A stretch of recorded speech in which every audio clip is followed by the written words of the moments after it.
दोस्तों, देश के सबसे बड़े पद पर विराजमान प्रधानमंत्री मोदी के नाम से कौन वाकिफ नहीं होगा। वो हमारे देश में ही नहीं बल्कि विश्व के एक पॉपुलर नेता की छवि बनाने में कामयाब रहे हैं और आज उनके बारे में सब कुछ जानते हैं। लेकिन कुछ बातें ऐसी भी हैं जो मोदी जी के बारे में हर इंसान नहीं जानता और आज हम आपको वही बताने जा रहे हैं और साथ में बताएंगे मोदी जी की जिंदगी से जुड़े खास पहलू क्या हैं। तो बस बने रहिएगा हमारे साथ वीडियो के अंत तक। प्रधानमंत्री मोदी का पूरा नाम नरेंद्र दामोदर दास मोदी है और इनका जन्म 17 सितंबर 1950 को गुजरात के वडनगर के एक गरीब परिवार में हुआ था। उनके पिता का नाम दामोदर दास मूलचंद मोदी और मां का नाम हीराबेन है। नरेंद्र मोदी के 5 भाई बहन हैं जिसमें उनका नंबर दूसरा है। मोदी जी को बचपन में नरिया कहकर पुकारते थे। मोदी जी के पिता रेलवे स्टेशन पर चाय की दुकान लगाते थे। मोदी जी भी अपने पिता की चाय की दुकान पर उनका हाथ पटाते थे। मोदी जी बचपन से ही कुछ अलग थे। वो आम बच्चों की तरह नहीं थे। उन्हें बचपन में ही देशभक्ति के काम करना बहुत पसंद थे। 1962 में भारत चीन युद्ध के दौरान मोदी जी ने ट्रेन में जा रहे फौजियों को चाय पिलाई थी और यही नहीं, 1965 के भारत पाक युद्ध के समय भी मोदी जी ने वहां से गुजर रहे सैनिकों को चाय पिलाई। मोदी जी ने गुजरात के वडनगर के ही भगवताचार्य नारायण आचार्य स्कूल से अपनी पढ़ाई की शुरुआत की और वह पढ़ाई में औसत छात्र थे। मोदी जी को बचपन में एक्टिंग का बहुत शौक था, इसलिए वो स्कूल के बाद विवाद नाटकों में भाग लेते और इनाम भी हासिल करते थे। वो एनसीसी में भी शामिल हुए। मोदी जी बचपन से ही निडर क्वालिटी के थे। वो एक दिन शर्मिष्ठा तालाब से घड़ियाल का बच्चा पकड़कर अपने घर ले आए। माँ के समझाने पर उसे वापस तालाब में छोड़कर आए। वे बचपन में साधु संतों से बहुत प्रभावित थे और बचपन से ही सन्यासी बनना चाहते थे। सन्यासी बनने के लिए मोदी जी ने स्कूल की पढ़ाई छोड़ दी और बाद में घर से भाग गए। इस दौरान वो पश्चिम बंगाल के रामकृष्ण आश्रम सहित कई जगहों पर घूमे। मोदी जी बचपन से ही आरएसएस को पसंद करते थे और उससे जुड़े भी।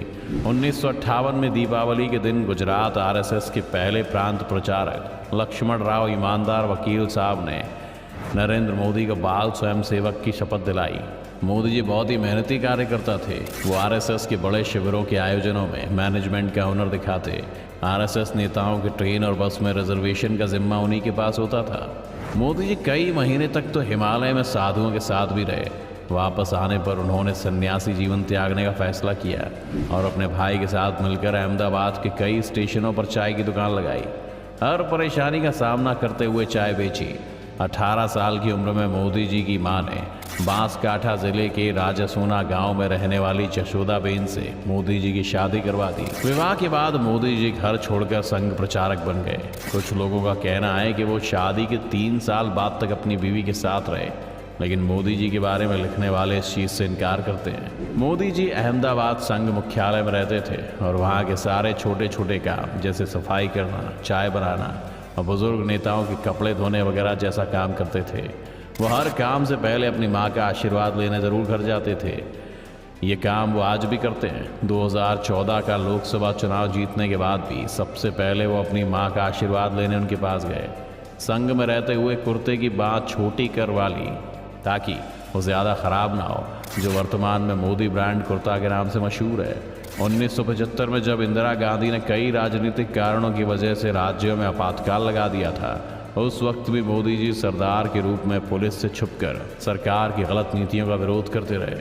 मोदी जी बहुत ही मेहनती कार्यकर्ता थे। आरएसएस में उनके कार्य को देखकर उन्हें बहुत ज़्यादा सम्मान मिलने लगा। वो स्वामी विवेकानंद से बहुत ज़्यादा प्रभावित थे। उन्होंने गुजरात में स्वामी विवेकानंद युवा विकास यात्रा भी निकाली। मोदी जी शुद्ध शाकाहारी हैं। वो व्रत भी बहुत रखते हैं। मोदी जी 18 घंटे काम करते हैं और कुछ ही घंटे सोते हैं। वो समय के बहुत पाबंद हैं। लाल कृष्ण आडवाणी को मोदी जी का राजनीतिक गुरु माना जाता है। 1990 के दौरान मोदी जी ने आडवाणी की सोमनाथ से अयोध्या रथ यात्रा में बड़ी भूमिका निभाई। इससे प्रभावित होकर बीजेपी के बड़े नेताओं ने मोदी जी को अपनी पार्टी में शामिल कर लिया और वो पार्टी के लिए बहुत ही मेहनत और लगन से काम करते रहे। 1985 में गुजरात के विधानसभा चुनाव में बीजेपी पार्टी को बहुमत हासिल हुआ। मोदी जी की शंकर सिंह वाघेला से कुछ नाराजगी हो गई, जिसकी वजह से शंकर सिंह वाघेला ने इस्तीफा दे दिया और केशव भाई को गुजरात का मुख्यमंत्री बना दिया। अब मोदी जी को दिल्ली बुलाकर केंद्रीय मंत्री की रिस्पॉन्सिबिलिटी सौंप दी। धीरे धीरे केशव भाई की तबीयत खराब रहने लगी और चुनाव में पार्टी कई सीटें भी हार गई। इसके बाद बीजेपी ने अक्टूबर 2001 में मोदी जी को गुजरात का मुख्यमंत्री बना दिया। मोदी जी ने गुजरात में विकास किया, हर जगह बिजली और पानी की व्यवस्था की और एशिया का सबसे बड़ा सोलर पार्क गुजरात में बनाया गया। 2002 में होने वाले गुजरात की गोधरा कांड में मोदी जी का नाम जोड़ा गया। इसके लिए न्यूयॉर्क टाइम्स ने मोदी जी को जिम्मेदार ठहराया। गोधरा कांड गुजरात के गोधरा शहर में 27 फरवरी 2002 को हुआ था। गोधरा शहर में रेलवे स्टेशन पर साबरमती ट्रेन के S7 कोच में आग लगा दी गई, जिसमें 59 लोगों की जान चली गई। इसके बाद गुजरात में जगह जगह पर सांप्रदायिक दंगे शुरू हो गए और 28 फरवरी 2002 को गुजरात के कई इलाकों में दंगों ने भयंकर रूप ले लिया और 1200 से ज़्यादा लोग मारे गए। इसके बाद सुप्रीम कोर्ट ने इस कांड की जांच के लिए स्पेशल कमेटी बनाई। कमेटी ने पूरी जांच पड़ताल की। 2010 में सुप्रीम कोर्ट ने कमेटी की जांच के आधार पर फैसला सुनाया। फैसले में सुप्रीम कोर्ट ने कहा कि कमेटी को दंगों में कहीं भी मोदी जी का कोई हाथ नहीं मिला। मोदी जी ने गुजरात में सरकारी कायदे कानून के खिलाफ बनाए गए सभी मंदिरों को तोड़वा दिया। इसके बाद मोदी जी की लोकप्रियता गुजरात में इतनी बढ़ी कि लगातार 4 बार मोदी जी गुजरात के मुख्यमंत्री रहे। 2013 की केदारनाथ आपदा में क्षतिग्रस्त हुए केदारनाथ मंदिर के पुनर्निर्माण के लिए केंद्र सरकार से मोदी जी ने मांग की, लेकिन उस वक्त कांग्रेस सरकार ने मना कर दिया। मोदी जी की कामयाबी और अच्छी नीतियों को देखते हुए भाजपा सरकार ने 2014 के लोकसभा चुनाव में मोदी जी को प्रधानमंत्री के रूप में चुना। चुनाव के लिए मोदी जी ने सोशल मीडिया का भी खूब इस्तेमाल किया और अपनी मेहनत और लगन के बल पर भाजपा पार्टी को भारी बहुमत से जीत दिलाई। 26 मई 2014 को दिल्ली के राष्ट्रपति भवन में मोदी जी ने भारत के सर्वोच्च नेता प्रधानमंत्री पद की शपथ ली। मोदी जी भारत के 15वें प्रधानमंत्री बने। लोगों के लिए वो इतने पॉपुलर नेता बन गए कि दोबारा भी बीजेपी पार्टी को ही बहुमत के साथ जीत मिली और 30 मई 2019 को दूसरी बार भारत के प्रधानमंत्री बने।